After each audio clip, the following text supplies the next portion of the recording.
Next topic है हमारा difference between traditional commerce and e commerce. इन दोनों में क्या डिफरेंस होता है। ट्रेडिशनल कॉमर्स के अगर मीनिंग की बात करें हम, इसके अंदर जो बाइंग एंड सेलिंग होती है वो फिजिकल स्टोर से होती है, यानी कि एक शॉप होती है, वहाँ पे जाके आप परचेज करते हैं प्रोडक्ट्स जो आपको परचेज करनी होती हैं।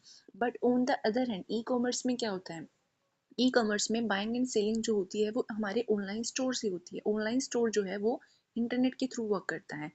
जो हमारा ट्रेडिशनल कॉमर्स है उसमें हमारा buyer and seller face to face interact करते हैं, बात करते हैं प्रोडक्ट को लेकर। बट ई कॉमर्स में क्या होता है कि हमारा ऑनलाइन इंटरेक्शन होता है, हम वर्चुअली कम्युनिकेट करते हैं एक दूसरे के साथ। वो हम एक वेबसाइट के थ्रू कर सकते हैं या फिर वो हम एक ऐप के थ्रू कर सकते हैं।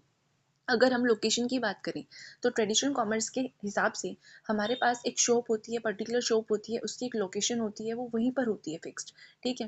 बट ई कॉमर्स में क्या होता है, हमारी जो शॉप है वो ऑनलाइन स्टोर होता है, तो वो हमारा ग्लोबल रीच होती है, इसकी ग्लोबल प्रेजेंस होती है। अगर हम टाइम अवेलेबिलिटी की बात करें तो अगर आप कोई स्टोर है उससे आप जो है, अगर आपको कोई सामान परचेज करना है तो आप वो लिमिटेड टाइम में ही परचेज कर सकते हो। For example from 6 AM to 6 PM। But e commerce में ऐसा नहीं है, 24/7 यहाँ पे अवेलेबिलिटी है प्रोडक्ट की। आप रात को 12 बजे भी ऑर्डर प्लेस कर सकते हो, आप रात को 2 बजे भी ऑर्डर प्लेस कर सकते हो।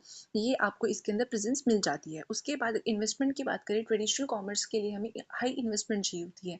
हमें शॉप परचेज करने के लिए कैपिटल की रिक्वायरमेंट होती है, उसके बाद हमें सामान लाना होता है, हमें रेंट का, इलेक्ट्रिसिटी का बहुत सारा खर्चा देना पड़ता है। बट ई कॉमर्स में हमें सिर्फ एक वेबसाइट की ज़रूरत होती है और हमें डिजिटल मार्केटिंग टूल्स की ज़रूरत होती है, जिससे कि हम अपनी मार्केटिंग को अच्छा कर सकें। उसके बाद कस्टमर रीच क्या होती है हमारी, हम ट्रेडिशनल कॉमर्स में उस जिस एरिया में हमारी दुकान है उसका लोकल एरिया तक ही फोकस कर सकते हैं, रीजनल एरिया तक फोकस कर सकते हैं बेसिकली। बट अगर हमारा ऑनलाइन स्टोर है तो हम नेशनल इंटरनेशनल प्रोडक्ट्स को सेल कर सकते हैं। उसके बाद ट्रेडिशनल कॉमर्स में हमारा ये हो सकता है कि आप कैश दे दो या आप क्रेडिट पे ले लो। बट आज के टाइम पे ई कॉमर्स में क्या है, हम UPI, net banking, cards, wallets etcetera इन सब का यूज़ करते हैं।